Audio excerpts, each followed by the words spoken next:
Welcome home to USA Global TV and Radio, a place where dreams take flight, with authentic storytelling, diverse perspectives and meaningful conversations, where global stories unite and bridges are built beyond all borders. Discover world-class education, entertainment, hope and inspiration.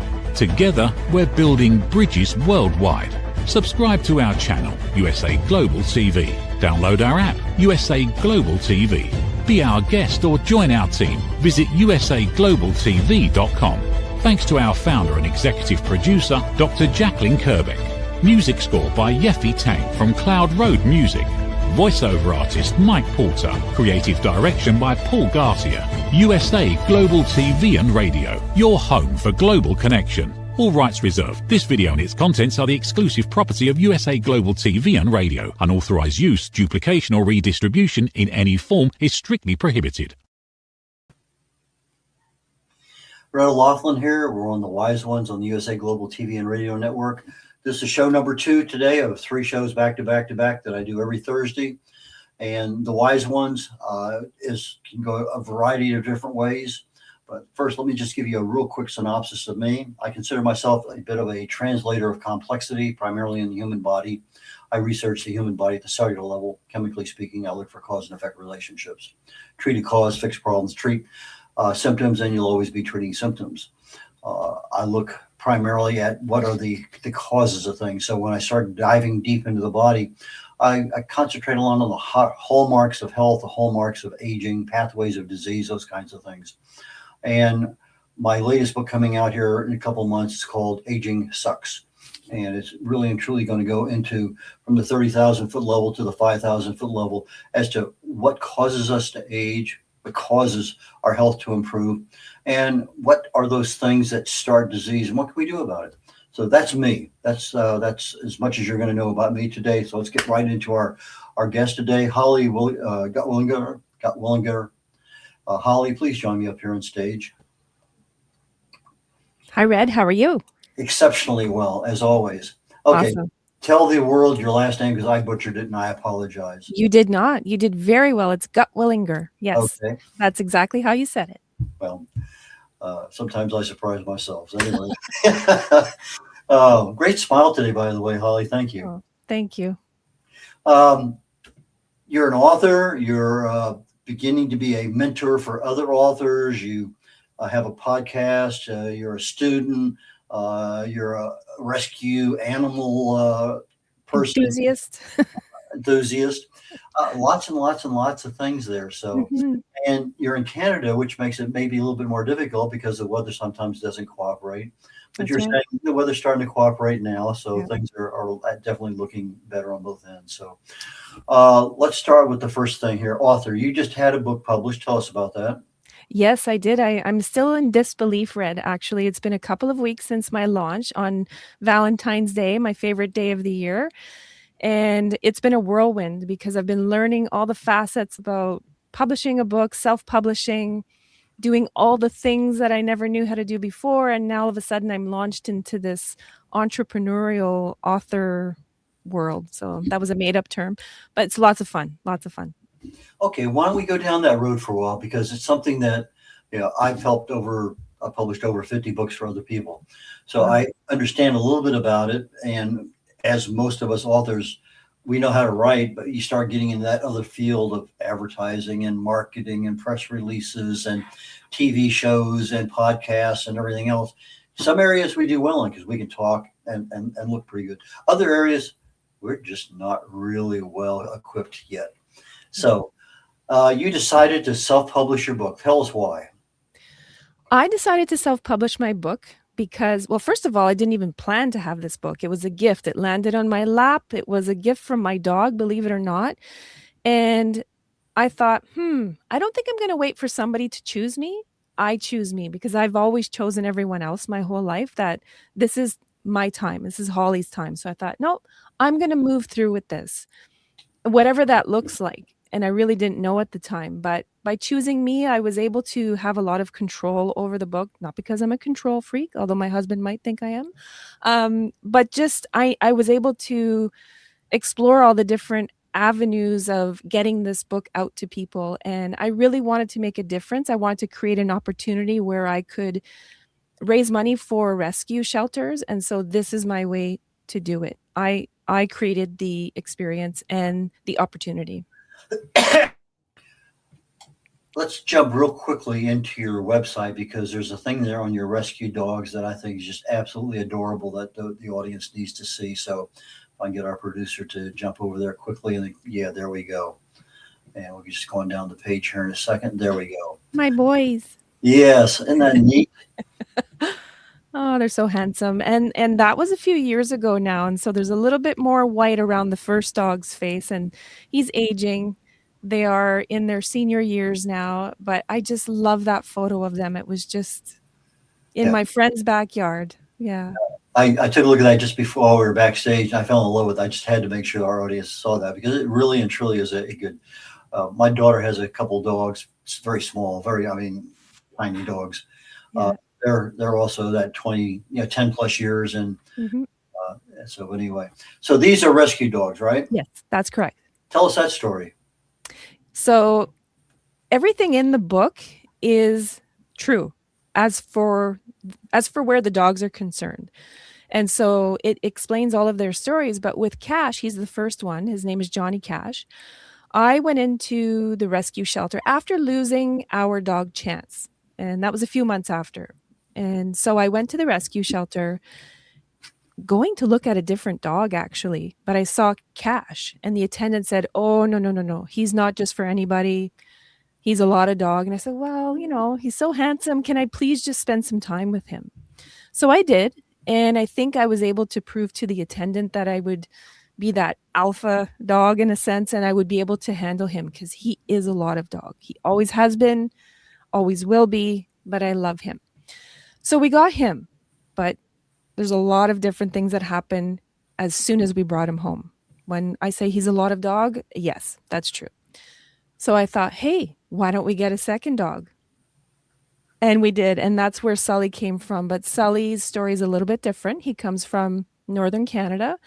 And so I had to recreate his story. But although I knew about it, and I know what rescue missions are like here in Canada and how they go up north and they bring home packs of dogs. So we got Sully with the hopes of calming Cash down a little bit and socializing him. But that was false. That did not work. But now, we had both dogs, and we learned to live with both of them the way they were. Yeah, you talk about a big dog. My daughter's dogs are like 20 pounds and a little bit more. But for a short while, we had a Mastiff that we were rescuing from a friend's. The dog was too big for the apartment. We got it where it could live outside in the country. And I think at one point in time, we got to 186 pounds. And Wow. it was the largest dog that this local vet there in small town Texas had ever seen or ever had worked on. But 186 pounds, when that dog would step on your foot, you knew you had something there. Just no doubt about it. But just a gentle giant. I mean, you could not ask for a more lovable dog. Mastiffs tend to be that way, don't they? But anyway, so you decided you wrote this book, or the book wrote for you, however you want to phrase that. Yeah. And now you have a book, it's published, and now you're an entrepreneur. You've got to get that book out and sold, because you've got to make some money with that book. Tell us about what is going on with regard to your learning curve on being an entrepreneur in the publishing world, self-publishing world. My goodness, I just feel like I've been hustling for months, and a break is coming soon. Some time on the couch with Netflix, but I've had to learn every aspect of this process, and from posting on social media to learning how to speak at an interview to, I would even take a step back, and it's how to format the book, how to publicize the book, how all of the things that are involved, I had to learn on my own. Thankfully, I have really great author friends who have done some of that work. So I piggybacked, and I was riding their coattails, and I still am to a certain extent. But as I learn, I take notes, I listen, I learn, and that's what I want to be able to give to other people, because it's not an easy road, and it's tiring. Like, it's exhausting. It's fun. It's so much fun. But if you're not careful, you can overdo it. And so now I'm at vendor shows and I'm really trying to publicize this book. I go into bookstores. I'm not afraid to ask questions or to present myself. And I think that's the one thing I learned about myself is I really enjoy that part is just connecting with people. Okay, AI, are you using that in your quest to become a better entrepreneur? No, I'm not. I'm not saying I haven't been on AI, but I'm not really sure how that fits in. I guess I'm just old school and I'm pounding the pavement and I'm going into bookstores in Southern Ontario, that is, because we don't really have any here where I live, and just asking like, "Hey, would you carry my book?" And I'll either get a yes or a no. Okay, what if you were to sit down with your favorite AI, whichever one that may be, and you Mhm. say, as a prompt, you are an expert publisher. You've published for 20 years, all sorts of genres. You're an expert in marketing. You're an expert in advertising. You understand the social media. In other words, you're prompting social media to tell who it is. And you say, I am now a new entrepreneur. I need experience. I need guidance. I need, how can you help me? And this is my goal. I want to be able to sell 100 books a month, whatever it may happen to be, whatever your goal is. How do I get there? So, in other words, you set this thing up 1 or 2 or 3 pages of prompt of where you tell it who it is, why Mhm. it's there, what it's doing, what value you expect, who its audience is, all of those things that you need as that mentor for you in your business, because truly is an objective vendor. And then you tell it, don't measle mouth, don't try to protect me. Tell me what I need to know, even, and if it's not what I need to know, tell me anyway, because I'm the one that's going to make the decision. And so now you can end up getting 10, 20, 30 pages of AI spitting out, okay, here's your marketing plan. Here's your social media plan. Here's whatever it is. And so from a self publishing perspective, from an author perspective, from a podcaster perspective, from a uh, reader perspective. I mean, you can look at these perspectives differently and say, and just use the AI as a tool. That's all it is a tool. Mhm. Hmm. But you got to tell it who it is first. Right. And I Otherwise, it doesn't know. no. It'll dump on you, but it won't dump what you want. And then when you finally get down to, oh, that's the answer I wanted, then you go back and you say, AI, of all the stuff we've done, take all of this and reincorporate it into the prompt so we don't have to have this conversation again to get here. Huh. And so now it's self-learning. And the Mhm. more it knows about what you are and your needs, it will help you. I use this all the time in the stuff that I'm doing. I have a Okay. 2-page prompt I start with. And about 2 weeks ago, 3 weeks ago, we had a knockdown drag out because it was trying to protect me on something that, was not supposed to be there. It says, well, I said, I don't care about the clinical state. I want to know. Mhm. I will make that decision. You just tell me. And then, okay, so we finally had, that little aha moment between the two of us. So that might be something that might be of immense value to you because it's free. You have the time, and just go down one path at a time. Tell me about how my book, my genre can work in Instagram. Uh, how can I convert my books effectively into video, 30-second, 45-second? Tell me about my YouTube channel. Lots of things that AI is going to be able to help you with, and it's just going to give you hints. It's going to give you some guidance, and I don't want that. I can't do Mhm. that right now. Or anyway, so that might be something of immense value for you. And it might be, and it's something, perhaps I will explore. I guess I feel like because of where I live, it's remote in the sense of the rest of the world. And so it is difficult to get my book out there in the world other than going to these small shows and being self-published. I mean, there is that struggle that we know is real. But I am very active on Instagram. I started a podcast. I'm trying to get up on YouTube and LinkedIn. I brand new on there. So I feel like I'm doing all the things, but yes, you're right. It might help me tweak them just a little bit more to just fine tune what it is I'm actually doing now and just get better at it because that's all we can do, right? Is learn and get better at what we're doing. What social medias are you on right now? Instagram, LinkedIn, like I said, is brand new. Facebook, so Instagram just links on to Facebook. I have been trying TikTok, but the struggle is real with TikTok.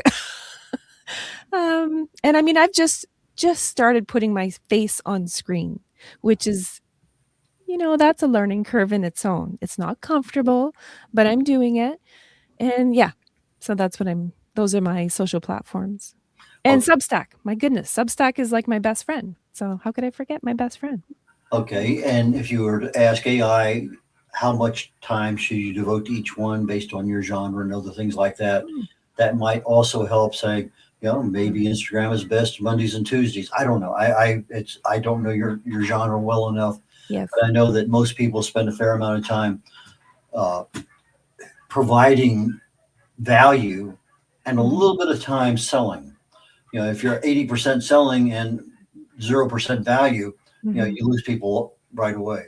And so those are things that the little nuances that you're out there. You're trying to make people know, who are you? Why are you here? What value Right. are you adding? And if you're in the animal rescue business, maybe that's really and truly, maybe every 10th or 15th post. Hey, I got this book, by the way, that really and truly. And so you just kind of Oh yeah. drip on them a little bit, but you're providing value in the meantime. What do you think? I think that's a great idea. I truly, I do. And I have been looking at, those prime times for the social media platforms, right? But I think that also I have been really trying to focus on staying in the fun and the joy part of it because I don't want this to ever become a place of, oh gosh, I just don't want to do that anymore. And so I feel that if I stay there, I'll be okay. You have plans to make your book an audiobook? I would love to. That's one part I'm struggling with right now as a newbie. I'm looking into it, but it seems like the costs are quite exponential, and so I'm not even sure that it's feasible for me at this point. But I would love, love, love to hear my dog, you know, in an audio format. Like, wouldn't that be so much fun? I know that there are some audible options where the author or the Narrator? narrator, I was thinking Mhm. speaker, that wasn't right. Narrator will split. In other words, it doesn't cost you anything, but the profits go half and half or whatever the thing is. You might also want to check on your KDP Amazon account because in there now they offer an Audible option that is worth at least exploring what options you have up there in Canada with regard to that. Okay. Yep. And that I do not know. I don't believe there's a cost to that, but there is anything involved in that publishing arena of things. Most of us would give up our ISBNs, take the freebies because that's saving cost. Right. Not that your book's going to make a major motion picture, but there are certain things that you want to protect as your intellectual property. So Yes. there are things there that you're in the learning curve now. Learn, and then the next book that comes out, you're in a wiser position to take advantage of things. Definitely. And I think that I'm well on my way. It's just, I'm really trying to live in the space of this book being launched in the world and enjoying this part of it. So I'm just dabbling in the audio process, but I know how much I enjoy audiobooks. So I know somebody else will too, especially seeing as there's a talking dog in the book. I mean, who doesn't love that? Uh, you mentioned earlier when we were backstage about writers and being competitors, and in most Mhm. cases, I know at least down here in the Texas area, almost every author helps everybody else. That's just the common courtesy. That's the standard. I'm not sure how it is up there in Canada. I know different places are different things, Mhm. but that might be something also, is to get other authors to help in some way, shape, or form. What's your thoughts on that? I agree. And I would say the same for here. In my small community, we are very supportive with one another. Although our circles aren't very big, but I do love to network. And so my son lives in Toronto, so when I go there, I really try to network as much as I can. I go to all the bookstores and I try to attend so many webinars and workshops to to get into that networking world. And I would hope that the competition is not there, but we know the reality. I mean, there's competition everywhere. But I align myself with those who want to support and lift one another, not compete, because there's room for everybody. Holly, we're going to take about a 1 minute break here, coming up commercial break. And when we come back, I want to go into the video world of being able to market your product. So when we come back from the break, that's what direction I want to go in. Awesome. Ever dreamed of hosting your own TV show, sharing your story with a global audience? Now's your chance to shine.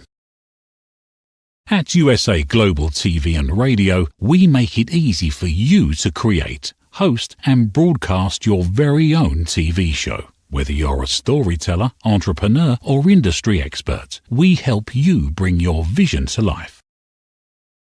With our exclusive interview, live streaming and podcasting training, you'll gain the skills and confidence to captivate your audience. Our global platform ensures your voice is heard worldwide.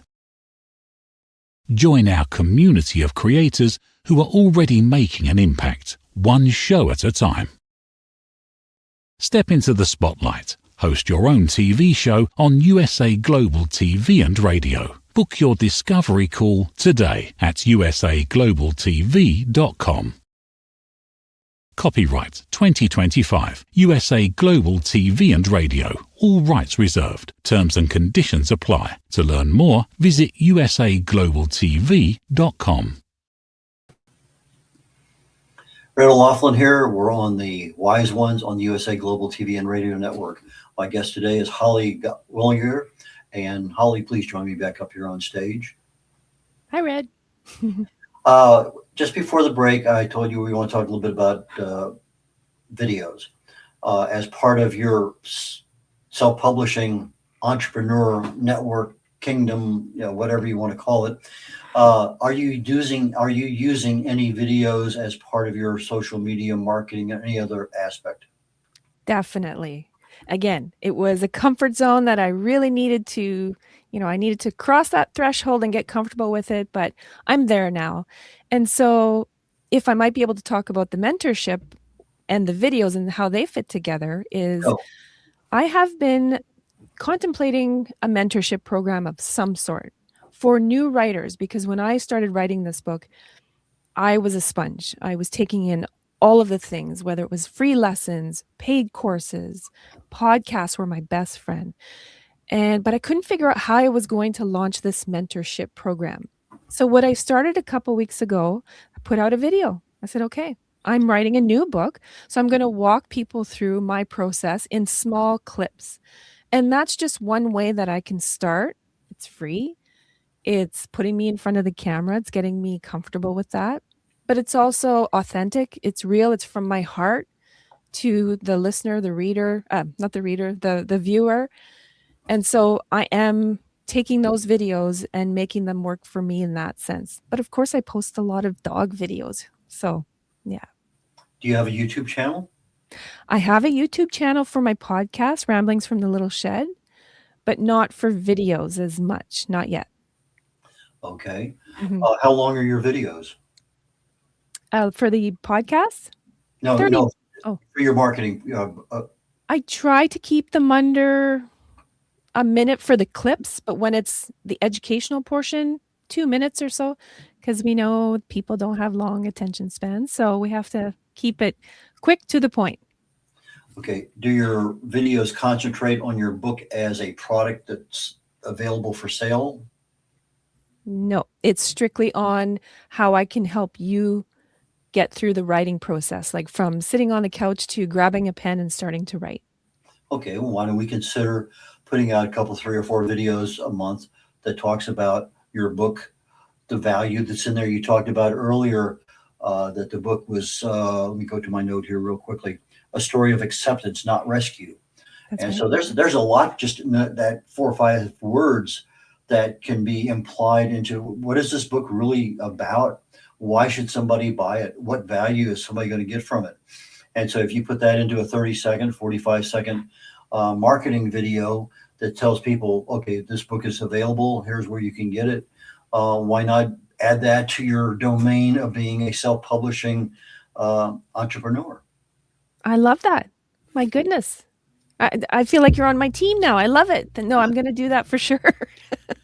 Because you're already doing the videos. You've already conquered that part. Yeah. You don't even have to have your picture on these videos, because a lot of the AI videos that create these marketing things will go out and pick the, whether it's dogs or whatever, they'll pick those, and you can even put your own in there. I mean, there's nothing saying you have to accept what they have, but they give you the video, they pull in the images, they have the text that's on the screen and it's read. It's a remarkable, in 3-4 minutes, it's done.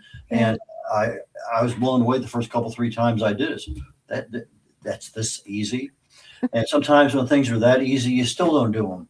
Yeah, And true. so that means you need to have a plan that says, okay, this day, 9 o'clock, Mondays and Thursdays, I do videos, whatever it is. But that has to be part of that hard written plan that actually happens. No, I appreciate that, Red. I'm definitely going to put that in my repertoire of things to do. I think that's smart. Okay, well, tell me a little bit more about why this book was more of a not a rescue of per se, but more of a story of acceptance. Well, that was the second gift that my dogs gave to me when they handed me this story. Well, Sully mostly, but we've had these dogs for over 10 years and I've always been trying to fix them. Like when I say fix them, obedience classes, dog behaviorists, been trying to do all the things and just was never able to get them to move past their own fears and anxieties. And so that created a lot of anxiety in me as well. And so 3 years ago, when my dog who has the most fears was sort of bounding towards me, his little ears were bouncing up and down, his tail was wagging. A poem downloaded to me in his voice saying like, "I'm okay. You don't need to fix me. Just accept me the way I've accepted you." And there was this light bulb moment and I thought, "Wow, okay. What do I do with this?" And so I continued writing and learning and just sitting with my dogs and observing more, even though I had spent so many hours doing that.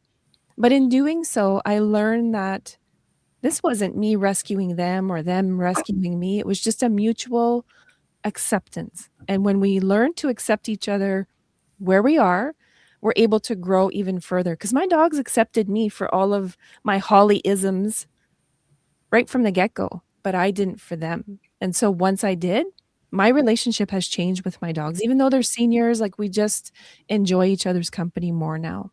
I'm not saying they still don't have issues. They have fears, but so do I. Holly, you mentioned earlier that you spent some time actually with the dog in order to bond. Yeah. Is that something that most people, when they go into a rescue shelter, do? I don't think so. I don't think they spend enough time trying to bond with the dogs. Now, this is just my opinion, of course, but I just find that people may go in and they fall in love with a dog. Heck, I went into a shelter the other day and I wanted to foster a dog because I fell in love with how cute Lucas was, right? But I couldn't bring him home. And my husband made me realize that, but he's the head and I'm the heart. And so I just want to rescue all of them. But you're right, Red, like people don't spend enough time. And if they almost got to trial the dog for 24 hours with that caveat that, if it wasn't a great fit, they could bring them back. I know that's like a logistical nightmare, but there's got to be some other way because a lot of people return dogs and cats because it's just not what they thought it was going to be. You need to look at your life and see where that pet fits in. Where do you see yourself helping other people in the world of animal rescue? Well, I work full time, and so I don't have a lot of hours to go out and volunteer. And so by doing this, I'm able to create my own opportunity to help shelters. I donate a portion of every sale of each book or any of the merch that I have at a vendor show. Just the other day, I went to a turtle pond wildlife refuge and I donated just a little bit, but it was something. And so that's how I'm able to help with the rescue missions by spreading the word. My book has factual information as well. So it's a fictitious story, but it's also, there's a little hint of a lesson in there about, rescuing dogs and that sort of thing. So that's my way to give back. So it's in your culture, it's in your mindset continuously, regardless of whether it's a four-legged dog or a four-legged turtle. It doesn't matter. Yes.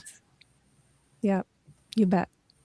My sister has passed away a long time ago, but she had one of those little turtles that had the painted back on it. Yep. And raised it. Literally, it got to a point where it could no longer even turn around in its terrarium, aquarium, whatever you want to call it.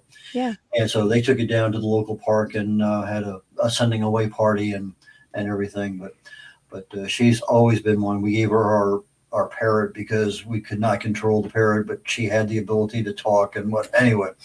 So we've been animal people for a long time. I even had a white rat as a pet when we first got married, Uncle Arthur. Uh, and so he would sit on the dashboard of the car when we were driving. And I remember taking him into a vet. I don't think the vet had ever seen a rat as a pet. But anyway, little things that are there, but it's just part of life. And they're just, sometimes they just love you to death and there's nothing you can do about it. That's right. Now we just need to love them as well, just as much, right? And unconditionally. Yeah. Yeah, maybe that's another webinar that you can produce or maybe you take people hand by hand and you walk them around to 2 or 3 different animal shelters and you help them get that right bond that they need. I don't know. I think that's another great idea. My goodness, I've got to write all these notes down. Well, we have the archive show on a couple different places, so it's easy enough to get back to it. Yeah. What is your biggest challenge right now? It sounds like you have this and this and this, and it's working. What's an unknown that is really and truly bothering you, but you wish you had some skill level that would allow you to go down that road in order to get better at publishing and marketing? That's an excellent question. There are probably several things. It would be the social media platforms. I mean, do they really help you in this venture of selling books, or is it old school pounding the pavement into bookstores? It's navigating that. And I mean, I know social media is meant for people to have a glimpse into your life, not so much your product, but how do I guess I never started this whole journey with the mindset of money making. That really still isn't my goal. But I do love the idea of being able to raise money for shelters through sales of my book. Truly and honestly, my biggest challenge right now is time. I'm working on my second novel and I need to sit down and get the words on the paper. But all of this other stuff is taking up so much time, and this is not a complaint whatsoever. I'm having the time of my life, but I want to write. I want to write more and more and more, and I can't wait to get back into my next story. How is your MFA program at King's University doing to your time horizon? It's excellent. I'm able to manage that one because I'm able to work in my next project into the main project of the MFA. So I've really aligned it. I thought it out, I planned it, and it's not so bad. And it's online, which I'm very grateful for. I have a residency coming up in June so that I have to travel for, but other than that, we get to do it from the comfort of our home. I have the discipline to get the work done, so I'm lucky that way. Okay, to me, MFA is Master of Fine Arts. What is it? We're talking the same subject. Okay. Yes, I'm sorry. I live in a world of acronyms, and so I just figure everybody knows what I'm talking about. From a military background, acronyms became the standard, and sometimes you just got to declare things for what they are. So your writing has you write in a number of different ways, and so this is helping you to become a better writer and hopefully down the road become a better publisher. Yes, absolutely. And I hope that I created Ramblings from the Little Shed Publishing, and it's on my book, because down the line, you never know. I may mentor some people who want to put together an anthology, and that's my hope, is that we can create more anthologies about dog stories, cat stories, pet stories, and then we can sell those for to raise money for shelters as well. So I do have that forward thinking, and I'm always trying to think of the next step and to level up to the next place in this journey. Yeah. My first contribution in anthology was 57 other authors. And I think my part was a very, very short chapter in that book. But I think the last one we did was less than a dozen. And so it's something that I think a lot of people would love to. It seems like almost anybody who has a dog has had one for a while, or cat or rat or whatever it may happen to be, would love to be able to tell their story. And maybe that's where you can help them as their writing guide and also a potential author in an anthology down the road. That's exactly how I see it. Oh, sorry, Red. And publisher. Yes, that's how I see it. So that's like the long-term goal, but We will get there one step at a time. And the podcast, I'm pleasantly surprised at how well accepted it is, and people just love to talk about their pets. So my son and I are providing this platform to just have a conversation with people from all walks of life, and so we get to do that there in like the verbal form. But the anthologies, the written anthologies, everybody wants an opportunity to see their work in a book or something that is physical, tangible. So that's part of the plan down the road. Do you have any particular dogs that you fall in love with more than others? No, just all of them. I've had dogs my entire life. I've had Dachshunds, I've had Shelties, Yorkies. We call them mutts here. I don't know if you call them that, but so all dogs. Yeah. Tell us about your next book, because we're getting ready to wrap things up here quickly. Yes, my next book, I've got the first draft out. It's will be called Must Love Rescue Dogs, and it's a meet cute in the dog park. So I'm going on the sweet romance journey, and it will be I'm shifting things a little bit where the man always comes in and rescues the woman, and he will in certain circumstances, but there will be one massive event where the table will be turned and she will rescue him. So, but there will be a ton of dogs in there as well. One last question before we get to where people can get your book and get in touch with you. Yes. Any plans for having your book put in a foreign language? No plans, but I would, another one of my goals, I love your questions, Red. I would love to write a book in French because I am bilingual. And so I would actually like to just write the whole thing in French. But no, I don't have a plan for this book. But hey, if anybody wants it in a different language and wants to help me, I'm right here. How do people get in touch with you? How do they buy your books? And what's going on in your life that people need to know about? All right. So my book is available where all books are sold, of course. I have a website. It's www.ramblingsfromthelittleshed.com. I can be found on Rambling from the Little Shed on Instagram. And right now I'm just trying to get my next manuscript in a place where I can send it to an editor. And I'm still just having a ton of fun. So I hope that I'm asking readers to set aside their judgment to read about a dog who has a voice in the book, but just have fun with it. And yeah, if anybody needs help, that's what I want to do, is I want to teach as well.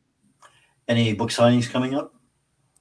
No, nothing as of yet. I'm trying to get into our local it's Indigo now, which is kind of like the equivalent to Barnes and Nobles. How do people get on your podcast? Very good question. They could email me at ramblingsfromthelittleshed@gmail.com. And the only stipulation is that you want to talk about a pet that influences your creativity. Okay, so Ramblings, RAMBLINGS, from thelittleshed.com. Yes. Holly, thank you so very much for your time today, and I look forward to our next conversation in the future. It's just I wish you the absolute best, and as always, I learn as much sometimes from the guests as it's a two-way street. As you say, we're here to support each other, not compete against each other. So take care, have fun, enjoy, and I wish you the best. Brett O'Loughlin here. We're getting ready to conclude. In fact, we are concluding, not getting ready. We are concluding The Wise Ones today on the USA Global TV and Radio Network. My next show is called Talking Heads. It starts in about 23 minutes. And my topic today is diet, health, and aging. And my focus is the fact that there are certain things that define aging. There are certain things that define health. There are certain things that define disease progression. And when you really break it down, diet is a major, major, major portion of that. But like most things in our life, we start eating, we find the foods we love to eat, we have comfort zones, we have habits, but we never, I'm supposed to eat greens, I'm supposed to do this, I'm supposed to avoid that. But what is the result if you do or you don't? Most of us never know because those aren't the things we're told. We're not taught that. So my show, Talking Heads, is about awareness, about education, and it focuses on longevity and aging. So please join me if you can on Talking Heads on the USA Global TV and Radio Network. Red O'Loughlin signing out. Take care. Bye, y'all. From the magical world of the amazing adventures of Lady Ella comes a heartwarming new journey filled with kindness, courage, and compassion. Lady Ella, the beloved ladybug and listening mentor, is back, and this time she is not alone. Meet her brave and thoughtful brother, Lord Jack. Together, they take flight on their very first kindness adventure. Along the way, they meet 3 new friends in need: a duck feeling discouraged, a mouse struggling to be understood, and a busy little bee who's completely lost. But with the power of elevated listening and simple acts of kindness, Lady Ella and Lord Jack show us how understanding and empathy can make the biggest difference in someone's day. Written by Dr. Jacalyn Kerbeck, the listening mentor, this 9th book in the best-selling Lady Ella series teaches children ages 5 to 10 the essential skills of listening, kindness, and etiquette. Now available for pre-order on Amazon. Scan the QR code and order your copy today.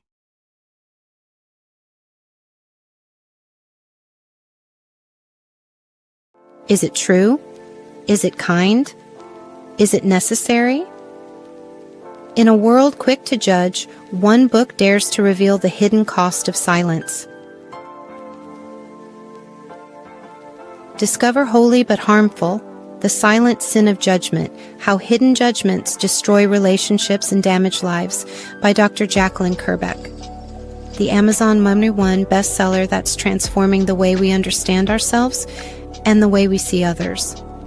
Pick up the companion workbook to uncover your own hidden judgments and learn how to break free from them. Available now on Amazon and at fine bookstores worldwide.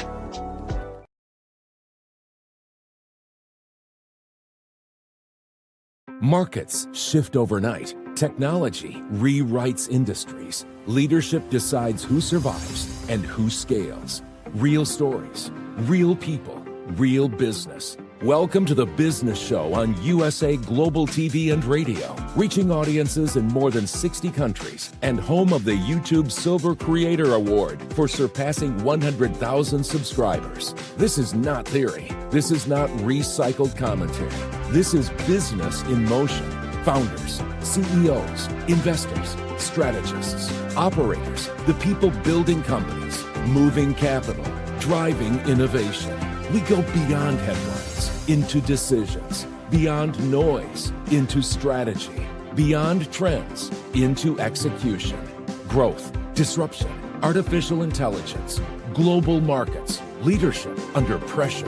Hosted by Dr. Jacalyn Kerbeck and Al Sini, the Business Show delivers direct, unfiltered conversations with the leaders shaping the future of enterprise. If you're launching, scaling, investing, or redefining your next move, this is your front row seat.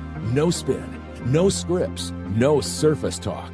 Real stories, real people, real business. This is clarity in motion.